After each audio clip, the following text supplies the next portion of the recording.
My phone buzzed on the kitchen counter, a stark vibration against the quiet of my apartment. It was a message from Mom. "You're not coming to Thanksgiving until you apologize." No greeting, no explanation, just that single cold sentence glowing on my screen. I stared for a long moment, my reflection blurred in the dark glass. Then a quiet, humorless smile touched my lips as I closed my banking app. The irony was a bitter pill. If I was banned from their table, I thought, then they could certainly enjoy the holiday without my financial support. 3 days later, right as they would have been carving the turkey and laughing around the polished dining table, the automated payments I'd been covering for years began to bounce. One by one. My screen lit up like a frantic heartbeat, 87 missed calls by nightfall. But that was only the beginning. Before I tell you everything, if you've ever felt taken for granted, tap like and comment where you're watching from. Have you ever been made to feel like a stranger in your own family? People say family means warmth, shared laughter, and unconditional love. For me, family was always about appearance. The perfect photos for the holiday card, the matching sweaters, the flawless illusion of harmony. But under that polished, pristine surface was a quiet undercurrent of competition, unspoken guilt, and heavy, heavy silence. My name is Madison Cole. I'm 27 years old, and for as long as I can remember, I've been the dependable one. The reliable one. The one who paid the bills, fixed the messes, and kept the lights on when others simply forgot. I wasn't wealthy, not by any stretch. I was just organized, fiercely disciplined in a house that was always full of excuses. When Dad had his emergency surgery last year, the insurance barely made a dent, and I stepped in without being asked. It felt like my duty, but from that day forward, I slowly, invisibly, stopped being a daughter. I became their financial backup plan, their silent partner. The family phone plan, mine. The high-speed internet on my account. Medical co-pays, last-minute groceries, the plumber for the leaking pipe, all of it fell to me. Every hesitant thank you slowly faded, replaced by a firm, unshakable expectation, a debt I never agreed to owe. Meanwhile, my cousin Dylan was the family's undisputed golden boy, the charismatic success story they never stopped praising. Every time he'd casually brag about a new bonus or a fancy dinner, I was silently transferring money to cover the overdue electric bill. He partied, I budgeted. He got a standing ovation for a promotion. I got a new responsibility handed to me with a sigh. And yet, I still held on to hope. I'd see Mum's apple pie cooling on the windowsill, or Dad asleep in his armchair in front of the football game, and those tiny, stolen moments would make me believe that real love was still hiding somewhere in that house, waiting to be found. Nurte, but favoritism is a wound that doesn't heal. It just grows deeper roots until it chokes everything else out. So when Mom's text arrived, officially banning me from Thanksgiving, I wasn't even shocked. I was just profoundly tired. The whole thing started subtly in the family group chat. A simple head count for the big dinner. Names popped up one after the other. Everyone was confirming. Everyone was excited. Everyone except me. My fingers trembled slightly as I typed, "Did you forget someone?" The chat went dead silent. After a long, painful pause, Dylan's name appeared. "Limited seats this year, Maddie. Maybe Christmas. If you behave." Nobody objected. Not Mom, who was always online. Not Dad, who rarely typed but always read. Not a single aunt, uncle, or cousin. Their collective silence was a colder rejection than any of Dylan's words could ever be. Later, I called Mom directly. I could hear the unmistakable sound of laughter and clinking dishes in the background, a party I wasn't invited to. "You're not invited until you apologize to Dylan," she said, her voice clipped. "Apologize for what?" I asked, my own voice barely a whisper. "For embarrassing him at the reunion," she replied, flat and final. All I had done was ask him, quietly, why he needed to borrow rent money again, while he was showing off a new expensive designer jacket. In the background, I clearly heard Uncle Ray mock. There she goes again, the family budget cop. A wave of laughter followed. Everyone was in on the joke. Everyone but me. I took a deep, steadying breath. If I'm the problem, I said, my voice surprisingly clear, then you should probably stop using my debit card for all your autopays. Silence. Then a distant door slammed. 10 minutes later, my phone lit up with a text from Aunt Patrice. Don't make this about money, Madison. Family matters more than that. She posted a glowing Thanksgiving photo later that night. A long table, golden candlelight, everyone beaming. Every single person was tagged. Except me. Later that day, my phone buzzed once more. Mum had written, "Saved you a plate, porch pickup whenever you want." Like I was a delivery driver, like I was an outsider, not her daughter.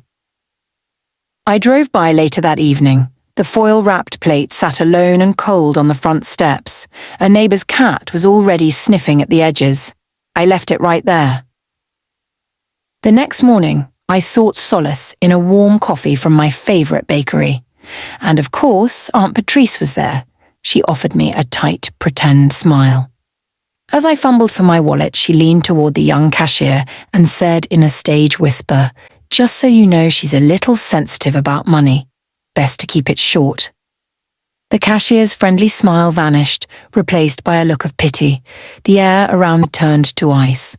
I muttered an apology and left without my bagel, my cheeks burning. That afternoon, Dylan called, his tone breezy as ever. "Hey, Cars, can you front me $600 for my girlfriend's anniversary gift? I'll pay you back Friday, promise," he said. Then he added the final twist of the knife. "You know, you'd feel a lot better about everything if you just stopped being so difficult." I didn't answer. I just held the phone listening to the empty hum of the line. For years, I was taught that love meant saying yes. That sacrifice was the highest form of care. But sitting there in the deepening quiet of my apartment, I finally understood the truth. I wasn't part of a family. I was their lifeline, and they were all perfectly comfortable letting me drown quietly to keep themselves afloat. That crystal clear realization was my breaking point, and my beginning. I opened my notes app and I started listing everything. Dates, amounts, payment confirmations, scanned receipts, grocery lists, pharmacy copays. Line after line after line, a brutal, undeniable ledger of my invisible labor.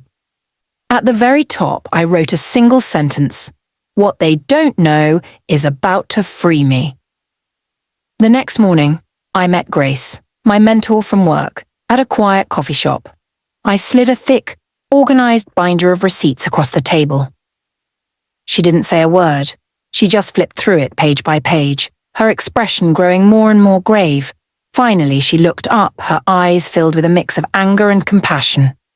"Madison," she said softly, "you haven't been their daughter. You've been their safety net." She closed the binder with a definitive thud. It's time to cut the rope. That weekend, with her guidance, I did it all.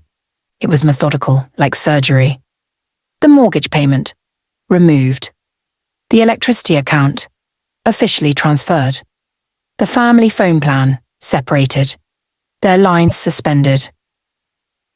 One by one, every financial tether I had carried fell back to its rightful owner.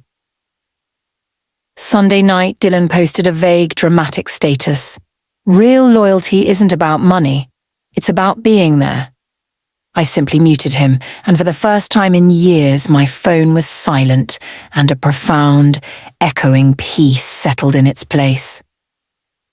A day later, Mum left a voicemail, her voice tight with anger.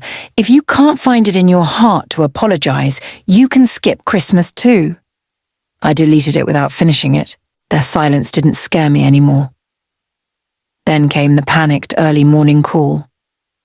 "The mortgage didn't clear," Mum said, her voice shaking with a fear I'd never heard before. "What did you do?" "I'll stop by," I replied, my voice calm and steady. "And don't worry, I'll bring the binder." When I arrived, they were all waiting at the kitchen table, the same table I'd been banned from. Dad looked ancient, exhausted. Mom's hands wouldn't stop trembling. I set the heavy binder down in the center of the table with a soft final thud. "You banned me from Thanksgiving," I began, my voice even. "So I stopped paying for it." Page by page, I walked them through the evidence. The electricity that powered their home, the insurance that protected them, the phones that connected them, the groceries that fed them, the very roof over their heads. Dad finally rubbed his face, his shoulders slumping. "Madison, we didn't know it was this much." "You didn't want to know," I replied, not unkindly. It was easier not to. Just then, Dylan walked in, freezing mid-step at the sight of the open binder. "You're really doing this," he spat, his face flushed with anger. "You're really tearing this family apart over money?" "Yes," I answered, looking him directly in the eye. "Because this isn't betrayal, Dylan. This is boundaries." They all sat in stunned silence as I stood up, gathering my things. "I need you to understand something," I said, my voice quiet but firm. "I am not your bank. I am your daughter." When Dad finally found his voice, it was cracked and broken. What about Christmas?" he whispered. I allowed a small calm smile to touch my lips. "We'll see how I feel." I walked out of that house, the binder tucked securely under my arm. The winter sunlight outside felt different, harsh, unfiltered, but brutally honest. Driving home, the old fear whispered in my ear. What if they never speak to you again? What if you're alone now? But then a newer, stronger thought rose to replace it. What if this quiet, this peace, is exactly what I've been missing all along? By the weekend, the family group chat was completely silent. No one volunteered to figure out the new bill system. The budget cop jokes had disappeared for good. There was just quiet. Weeks turned into a month. Dylan's social media posts grew smaller, less boastful. Mom began texting me old family recipes without a hidden guilt trip. And then, one evening, Dad finally called. "We set up the autopay for everything," he said, his voice heavy. I'm sorry, Madison. I'm sorry for making you feel like a wallet." The words didn't erase the past. They couldn't give me back those years. But they mattered. They were a start. A few days later, Mom invited me over for a simple weeknight dinner, no holiday, no strings attached. We ate pasta in a silence that, for the first time, felt like progress, not punishment. I kept the binder on my shelf at home, not as a weapon for revenge, but as a monument, a proof that I had the strength to finally let go. I don't know what next Thanksgiving will look like. Maybe I'll visit for an hour. Maybe I'll be traveling alone somewhere beautiful, savoring the quiet. But one thing is absolutely certain. I will never ever again buy my seat at the table with silence or sacrifice. Because family isn't about how much you pay to belong.